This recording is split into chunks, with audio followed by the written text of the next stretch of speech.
नमस्कार, मैं रविश कुमार। 41 साल बाद भारतीय हॉकी टीम ने ओलंपिक में पदक जीता है। 1980 में भारत ने स्वर्ण पदक जीता था। उसके बाद से 40 साल तक कोई पदक नहीं मिला। 41वें साल में टोक्यो ओलंपिक में भारत ने जर्मनी को 5-4 से हराकर कांस्य पदक जीत लिया है।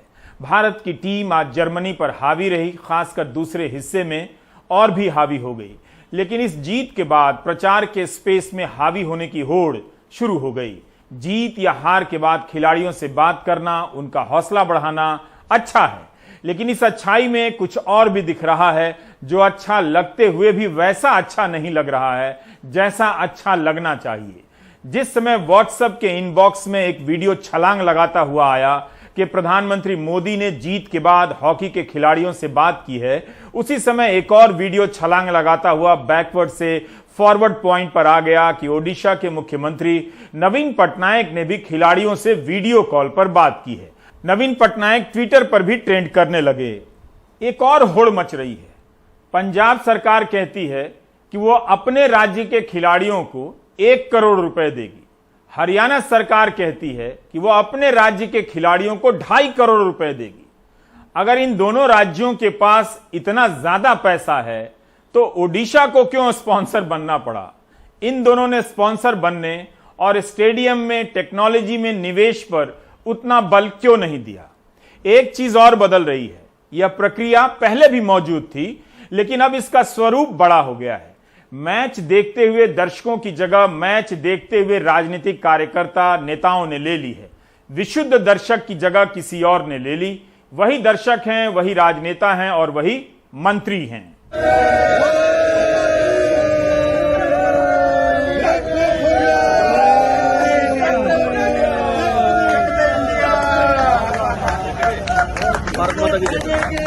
भारत माता की जय, भारत माता की जय, भारत माता की जय।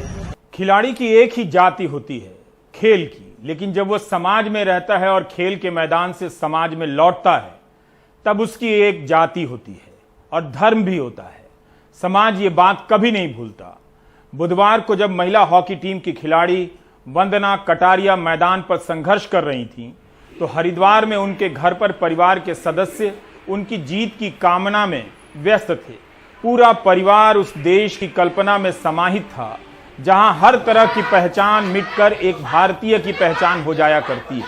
लेकिन तभी कोई आया और उस पहचान से निकालकर परिवार को बाहर कर देता है। बताया गया कि उनकी जाति क्या है। हमारे सहयोगी राहुल ने बताया कि टीम के हार जाने के बाद बाहर कुछ लोग पटाखे छोड़ने लगे। कहने लगे कि इसलिए टीम हारी क्योंकि टीम में बहुत दलित खिलाड़ी थी। जाति को लेकर गालियां दी गईं और परिवार का अपमान किया गया। वंदना कटारिया के भाई चंद्रशेखर कटारिया ने पुलिस को शिकायत कर दी। कई दिनों से हमारे घर पे अटैक भी करना चाह रहे थे, चोरी भी हुई तो इनका ही हाथ था घर में। इस वजह से हमने कैमरे भी लगवाए हैं। हम सबूत तो कुछ ढूंढ नहीं पाए थे, लेकिन आज तो पत्रकारों के सामने ही इन्होंने पटाखे पटकाए हैं और सब कुछ हमें आंखों से दिखता हुआ कि मैच चल रहा था कि अचानक इंडिया हारने पर इन्होंने हमारे देश में ही रहते हुए पटाखे पटकाए। तो आपने क्या किया उसके बाद? हमने सबको दिखाया और पुलिस को कॉल किया। पुलिस आई, अरेस्ट करके ले गई, लेकिन वे फिर जातिवाद करके निकल जाएंगे क्योंकि ऊंची जाति के और हम छोटी जाति के। ऐसा कार्रवाई हमें चाहिए, इसे लंबा जेल जाना चाहिए, बस इतना है। इस पर केस दर्ज होना चाहिए लंबा, ये नहीं छूटना चाहिए। ऐसा हुआ तो हाँ, महात्मा ध्यान कर लेंगे, थाने पे ही जाके तेल छिड़केंगे, अपने ऊपर आग लगा लेंगे, हम चारों भाई जाएंगे हम। ट्विटर पर रहने वाले जिन लोगों को लगता है कि भारत में जाति का भेदभाव खत्म हो गया है, वो पहले अपने घर और समाज में पता कर सकते हैं। बुधवार के प्राइम टाइम में जब मैं ये कह रहा था कि यह समाज लड़कियों की झूठी तारीफ करता है, भीतर भीतर उनसे दहेज लेने की प्लानिंग में लगा रहता है, तो मुझे पता होना चाहिए था कि यह समाज इस बात को भी साबित करना जानता है कि बेटियों को ताने मारने के अलावा वो बेटियों को जाति के ताने भी मारता है। बरसों से पटाखे छोड़ने के नाम पर इस देश में एक समुदाय को कलंकित किया गया, उसके प्रति सांप्रदायिक द्वेष फैलाया गया। पाकिस्तान की जीत पर पटाखे फोड़ने के नाम पर न जाने कितने मुस्लिम लड़के जेल में ठूंस दिए गए और मुकदमों में फंसा दिए गए। लेकिन यह सच्चाई कभी सामने नहीं आई जो हरिद्वार से आई है। ये मामला एक संज्ञान में आया है कि जो हमारा Indian national women hockey team में जो प्लेयर है वंदना कटारिया, कल जब हमारा विमेन हॉकी टीम हारने के बाद जो है इनका भाई द्वारा सूचना दी गई है कि इनका घर का बाहर जो आतिशबाजी चलाई गई है और जाति सूचक शब्दों का प्रयोग किया जाए करके, तो उस आधार पर जो है हमने 3 लोगों का विरुद्ध जो है सेक्शन 504 आईपीसी एवं सेक्शन 3 SC/ST एक्ट में मुकदमा कायम किया है और उसमें एक व्यक्ति को हमने गिरफ्तार भी कर लिया गया है। बाकी विवेचना की कार्रवाई जारी है। किनकी तरफ से शिकायत की गई है? ये वंदना कटारिया का भाई की तरफ से जो है ये शिकायतें दी गई है। वहाँ पर कुछ भारत विरोधी नारेबाजी भी की गई है क्या? ऐसा कोई चीज संज्ञान में नहीं आया है। इसमें जाति सूचक शब्दों का प्रयोग और आतिशबाजी चलाने का है। लेकिन जिस तरह से राष्ट्रीय स्तर की खिलाड़ी है उसके घर पे इस तरह की हरकतें करना, क्या इसमें हमने उचित धाराओं में मुकदमा कायम कर देगा। तत्काल रूप से हमने मुकदमा कायम किया है और तत्काल जो है हमने गिरफ्तारी की कार्रवाई भी कर दिया है। बाकी इन्वेस्टिगेशन जारी है, उसमें जो भी तत्व सामने आएगा उसका जो है हम आगे कार्रवाई करेंगे। इस घटना को शर्मनाक मत कहिए, क्योंकि जिन्हें शर्म आनी चाहिए उन्हें फिर भी नहीं आएगी। वो इस जातिवाद के साथ दिन रात जीते हैं और ट्विटर पर कुछ समय के लिए भारतीय बनकर इंडिया इंडिया करते हैं। शाहरुख खान ने हॉकी टीम के कोच की ट्वीट पर इतना भर लिख दिया कि 1 अरब के परिवार के लिए गोल्ड मेडल जीतकर लाना है, तो इस बात पर उन्हें ट्रोल कर दिया गया और सांप्रदायिक बातें लिखी गईं। हम जिसे शर्मनाक कहते हैं उसे इस देश के करोड़ों लोग गर्व के साथ जीते हैं, दूसरों की जाति और धर्म नहीं भूलते हैं। विपक्ष दिखाई नहीं दे रहा और ना कुछ कर रहा है। इस तरह की धारणा के बीच जंतर मंतर पर यूथ कांग्रेस ने एक बड़ी सभा की। बेरोजगारी, महंगाई और पेगासस जासूसी कांड को लेकर यूथ कांग्रेस संसद तक मार्च करना चाहती थी, जिसकी इजाजत नहीं दी गई। 74 साल के दिग्विजय सिंह बैरिकेड से कूद गए। यहां काफी लोग तो दिख रहे हैं, लेकिन कोविड उचित व्यवहार नहीं दिख रहा है, मास्क नहीं दिख रहा है। हम अभी तक कोरोना की दूसरी लहर से नहीं उबरे हैं। यह अच्छा नहीं है। अगर इन बातों का ख्याल नहीं रखा जाएगा तब तो एक समस्या के लिए लड़ते लड़ते दूसरी 1000 समस्याएं पैदा हो जाएंगी। बड़ी तादाद में पुलिस बल भी तैनात किया गया।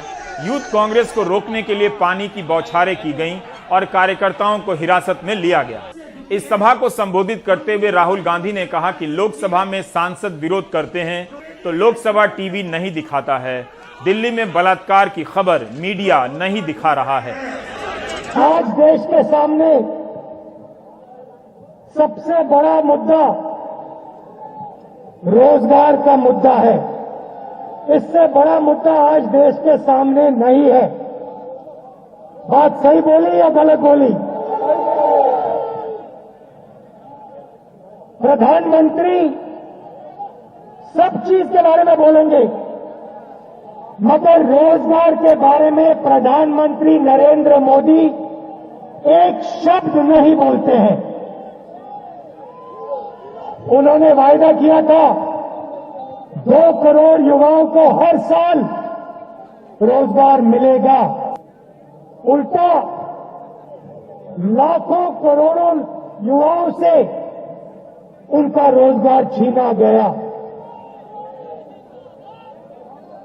ये सरकार हमारे दो की सरकार है और ये सरकार सिर्फ 2-3 उद्योगपतियों के लिए काम करती है। आज आप देखिए लोकसभा के अंदर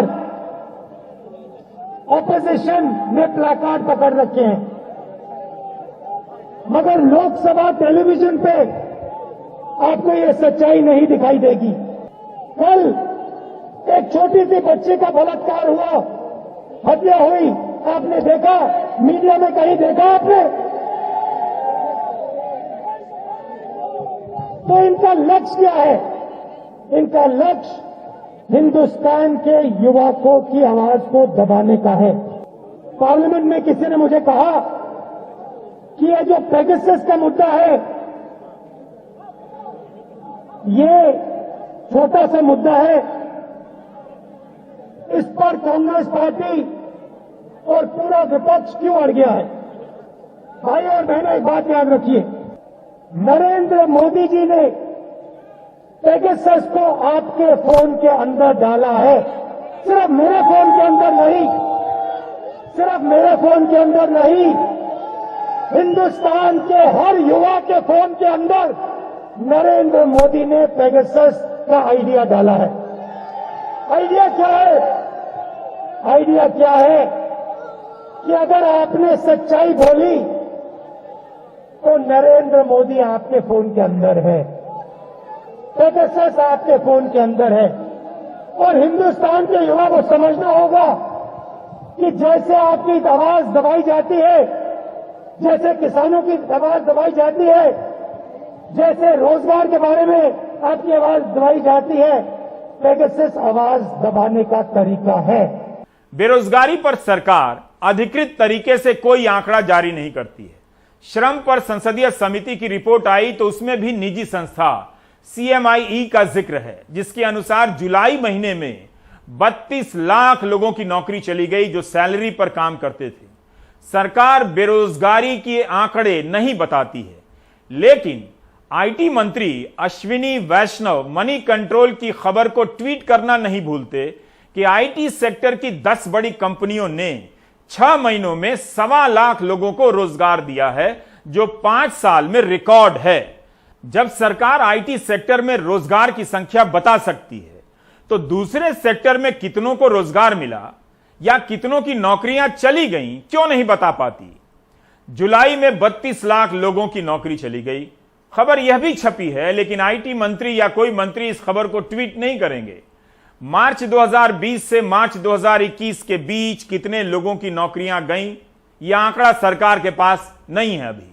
लेकिन भारत की गरीबी और आर्थिक तंगी के आंकड़े उसी सरकारी कार्यक्रम से बाहर आने लगे हैं जिनका आयोजन सरकार अपनी कामयाबी के लिए कर रही है। अंग्रेजी के अखबार में अन्न महोत्सव का विज्ञापन छपा है। हर विज्ञापन का एक टारगेट ऑडियंस होता है।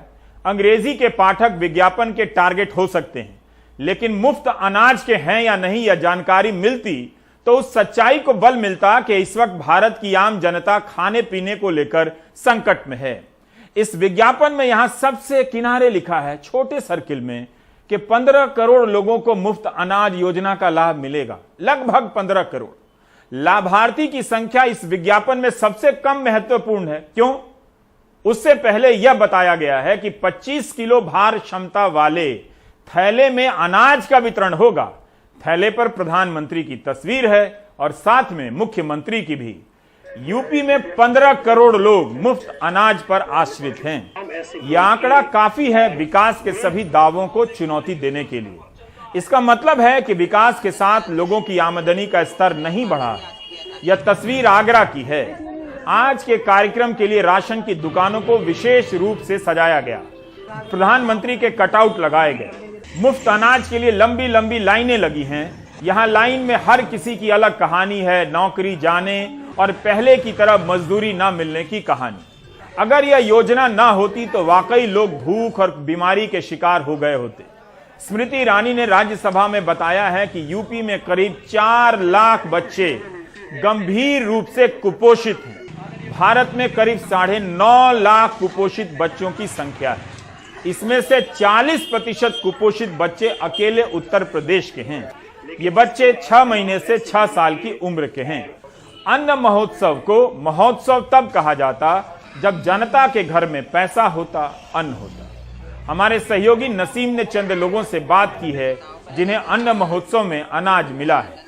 पहले काम करता था अपना मजदूरी का, उसमें मैं कमा लेता था 400 रुपये रोज, 12,000 रुपये महीना कमा लेता था। अब ये 5,000 रुपये महीना कमाने में भी मुझे ऐसा लगता है कि मैं क्या करूं क्या नहीं करूं, अपने घर का कैसे हिसाब किताब बनाऊं। अब मुझे राशन में लगना पड़ रहा है लाइन के अंदर। अब कहीं पे भी 200 की 150 की 100 की मजदूरी मिलती है, वो भी करना पड़ रही है। पहले अपने घर का सही सब कुछ चलता था बढ़िया, अब तो बिल्कुल भी कुछ अच्छा नहीं चल रहा है। आमदनी तो और कम हुई है, बढ़ी नहीं है, क्योंकि इधर मेरे ऊपर फालिज भी गिर गई और मैं बीमार भी चल रहा हूँ, इसलिए बिल्कुल ही डामाडोल हो चुका हूँ। तो अब समस्या तो ये है, यहाँ से जो राशन मिल जाता है थोड़ा बहुत बाजार से ले लेते हैं, यहाँ कोई दे देते हैं, खाते। मेरा फाइनेंस का काम था, अब 2 साल से काम नहीं है, तो ये राशन जो मिलता है इससे हमारा घर का खर्चा चलता है। जिसमें हर आदमी को एक थैला प्रति यूनिट 5 किलो गेहूं चावल दिया जा रहा है निःशुल्क, जो कि मतलब पूरे भारत के अंदर ही मतलब ये काम प्रधानमंत्री द्वारा चलाया जा रहा है। ये अब तक 50 लोगों को मिल चुका है और अभी आगे की काम चल रहा है मतलब देने का, और रेगुलर बटेगा ये सभी राशन कार्ड धारकों को मिलेगा और आगे भी चलेगा और नवंबर तक चलेगा। ये दिवाली तक के लिए मतलब राशन प्रधानमंत्री जी की तरफ से फ्री दिया जाएगा। प्रधानमंत्री अन्न महोत्सव का शुभारंभ कर रहे थे। उन्हें अंदाजा था कि संसद में और दिल्ली में विपक्ष बेरोजगारी, महंगाई और पेगासस जासूसी कांड को लेकर सवाल उठा रहा है और आक्रामक है। प्रधानमंत्री ने कहा कि देश सिद्धियां प्राप्त कर रहा है और विपक्ष सेल्फ गोल कर रहा है। एक तरफ हमारा देश, हमारे युवा भारत के लिए नई सिद्धियां प्राप्त कर रहे हैं, जीत का गोल के बाद गोल कर रहे हैं, तो वहीं देश में कुछ लोग ऐसे भी हैं जो राजनीतिक स्वार्थ के में डूब करके ऐसी चीजें कर रहे हैं, लगता है सेल्फ गोल करने में जुटे हैं। ये लोग देश को, देश के विकास को रोकने की कितनी भी कोशिश कर लें, ये देश इनसे रुकने वाला नहीं है। विकास किसी के रोके नहीं रुक रहा। इसके बाद यह हाल है कि 23 करोड़ की आबादी वाले राज्य उत्तर प्रदेश में 15 करोड़ लोग मुफ्त अनाज की योजना पर जी रहे हैं। 7 करोड़ आबादी वाले गुजरात में 3.5 करोड़ लोग मुफ्त अनाज की योजना पर आश्रित हैं। यह तो अनाज का आंकड़ा है। इसके अलावा सरकार नगद पैसे भी देती है। इसका मूल्यांकन करना चाहिए कि इतना बड़ा समर्थन लोगों के किसी तरह पेट भरने तक के लिए ही है या इसके कारण उनके जीवन स्तर में सुधार भी हो रहा है, आर्थिक स्तर बेहतर हो रहा है। यूपी को अब से आप एक टीवी स्क्रीन की तरह देखिए, बिलबोर्ड की तरह, जहां तरह तरह के विज्ञापन तेजी से बदलते नजर आएंगे। कौन कितना दिखता है इसका जवाब तो रिसर्च से दिया जा सकता है, लेकिन दिखने की होड़ तो जबरदस्त दिखाई देने लगी है। विपक्ष भी दिखाई दे, इसलिए भी समाजवादी पार्टी ने साइकिल यात्रा निकाली। अब कितना दिखाया गया इस पर आप दर्शक ही बेहतर टिप्पणी करें। सपा कार्यालय से जनेश्वर मिश्रा पार्क तक 10 किलोमीटर की यात्रा थी। अखिलेश यादव ने भी साइकिल चलाई। सपा के लिए यह 2022 के चुनावी अभियान की शुरुआत है। इस यात्रा से पहले प्रेस को संबोधित करते हुए अखिलेश यादव ने कहा कि यूपी अब दूसरे मामलों में नंबर 1 होने लगा है। अमित शाह ने कहा था कि विपक्ष हार के लिए तैयार हो जाए, तो अखिलेश ने कहा कि जनता इतनी नाराज है कि सपा को कहीं 400 सीटें ना मिल जाए। यूपी कुपोषण, गंगा में लाशें बहाने और चिता जलाने में नंबर 1 है। विशेष जाति और धर्म पर अत्याचार के मामले में नंबर 1 है। इतनी बड़ी संख्या में सपा के कार्यकर्ता साइकिल लेकर आए। यहां भी मास्क और कोविड उचित व्यवहार नहीं है। इन तस्वीरों को देखते हुए, दिखाते हुए बार बार याद करना और याद दिलाना जरूरी है। तीसरी लहर की आशंका के बीच ये तस्वीरें डराने वाली भी हैं। बंगाल में प्रधानमंत्री की चुनावी रैली को लेकर इसी तरह की आलोचनाएं हुआ करती थीं। भारतीय जनता पार्टी के लोग मैनिफेस्टो बनाते हैं, मैनिफेस्टो नहीं, मनीफेस्टो बनाते हैं। इनके लिए पॉलिटिक्स बिजनेस है। और जैसे जैसे चुनाव करीब आ रहा है तो सोचिए, पिछड़ों पर, दलितों पर, मुसलमान भाइयों पर प्यार दिखा रहे हैं। पूरे 4.5 साल इनको बर्बाद किया। बीजेपी की कोई काम करने की संस्कृति नहीं है, और अगर काम करने की संस्कृति रही होती तो शायद कुछ काम किए होते। आज भी वही समाजवादियों के काम उद्घाटन किए जा रहे हैं, नाम बदले जा रहे हैं। चाहे वो बड़ा काम हो, छोटा काम हो,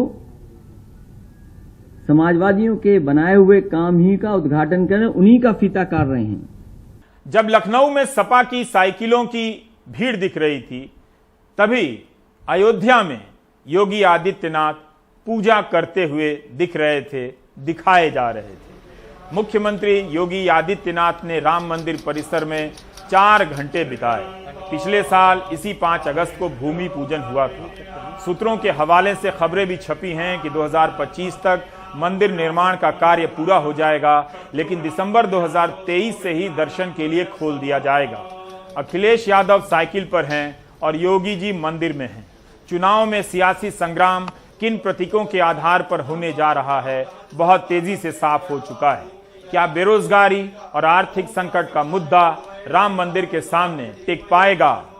यूपी को यहीं रहने देते हैं, मध्य प्रदेश चलते हैं। यहां ग्वालियर चंबल संभाग भीषण बाढ़ की चपेट में है।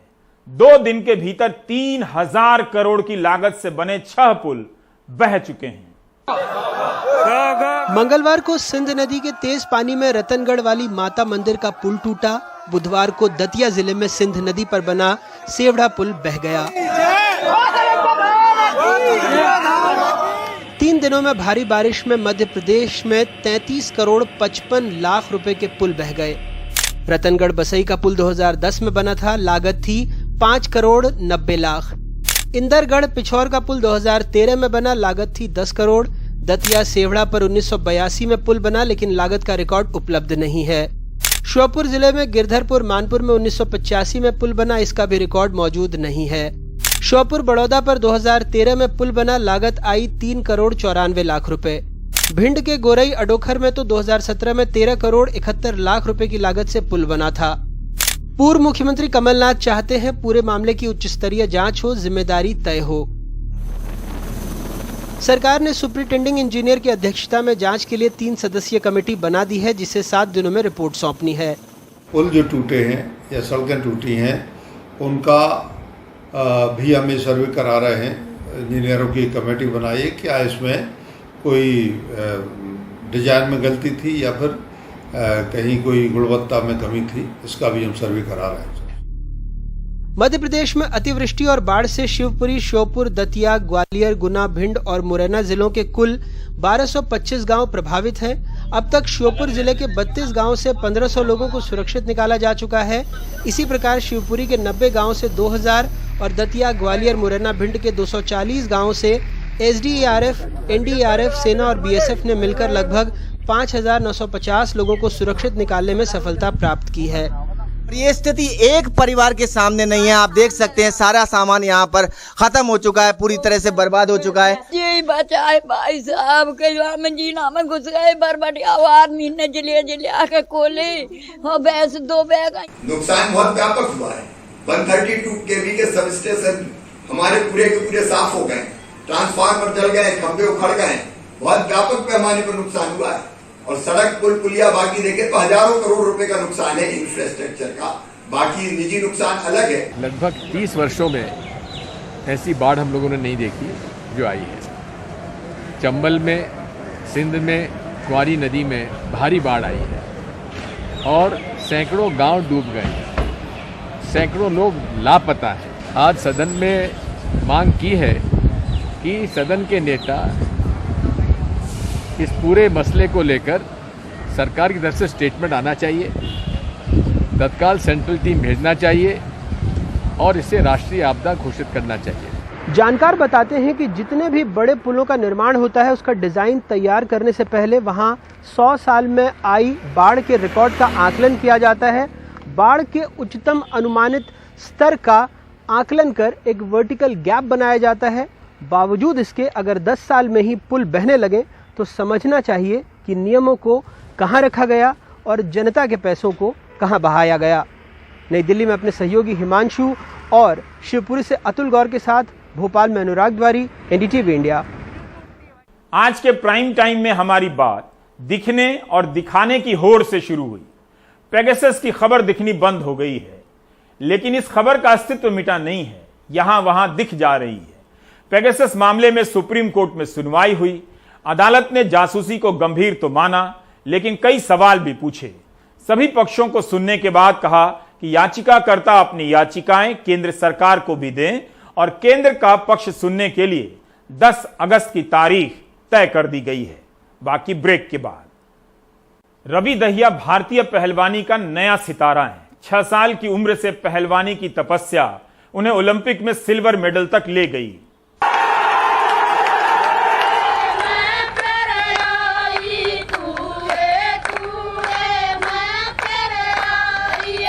हरियाणा के सोनीपत जिले का नाहरी गांव जश्न में डूब गया। भारत माता की, भारत माता की। टोक्यो ओलंपिक्स में इस गांव का बेटा रवि दहिया गोल्ड मेडल से भले चूक गया हो, लेकिन उसने सिल्वर के साथ ही पूरे देश का दिल जीत लिया। गांव के हर घर में उसकी जीत की खुशी तैरती नजर आई। माँ बाप की खुशी का तो ठिकाना नहीं रहा। इसके पिताजी वहाँ खेत में ले जाने लगे। वहाँ एक अखाड़ा था मिट्टी का, वहाँ एक पहलवान जी हमारे ब्रह्मचारी पहलवान जी हैं, हंसराज पहलवान जी, उनकी देख रेख में फिर ये एक्सरसाइज शुरू कर दी इसने। फिर 7-8 साल के हुए, जब तक उसके पास जाने लगे, फिर 10 साल के हुए, तब जाके 70 साल स्टेडियम में सतपाल पहलवान जी के वहाँ रहने लगे। 23 साल के रवि दहिया की कामयाबी की कहानी आज भले आसमान पर लिखी जा रही हो, लेकिन उसकी शुरुआत इस नाहरी गांव की छोटी पगडंडियों से हुई। एक गरीब परिवार के इस लड़के को 6 साल की उम्र में कुश्ती का शौक हो गया। स्थानीय कोच हंसराज पहलवान से कुश्ती के गुर सीखने के लिए वो हर सुबह 4 बजे उठ जाता। कोई क्या का शौक नहीं था, सिर्फ कुश्ती का शौक। मिट्टी का अखाड़ा था, उसमें कराया करता हूँ। रोज सुबह 4 बजे उठकर और तड़के जाता। सुबह सुबह कुश्ती का प्रशिक्षण, फिर स्कूल और लौटकर खेतों में काम। लेकिन उस नन्ही जान को बहुत आगे जाना था। वो बिना कोई दिन गंवाए रोज कुश्ती सीखने जाता। 11 साल का था तो उसके स्थानीय कोच ने उसे आगे के प्रशिक्षण के लिए उत्तरी दिल्ली के छत्रसाल स्टेडियम भेज दिया। रवि के पिता राकेश दहिया बताते हैं कि बेटे का कुश्ती का शौक पूरा करने के लिए उन्हें कितना त्याग करना पड़ा। आपने कोई जमीन तो है नहीं करके जीतनी के लिए 1 एकड़ से भी कम है जी। मक्खन और दही और दूध वो सुबह स्टेडियम में लेकर जाता था। 6:30 वाली रेल पकड़ता था, नरेले से यहाँ से पैदल चलता था तो 4-5 किलोमीटर हो जाता वहां तक जाता जी। छत्रसाल स्टेडियम जाने से पहले रवि ने अपनी दादी से वादा किया कि देखना एक दिन पूरा देश मुझ पर नाज करेगा। कहा करता दादी मन्ना मत रोको, मिट्टी के खाड़े में करने लगा था छोटा है। अक माता कुछ बन के आऊंगा, ना फोन देखिए ना फोन देखा भाई उन्हें, ना टीवी देखा उन्हें, क्या कभी शौक नहीं था। एक दिन ना दादी देखिए मैं देश न चमकाऊंगा।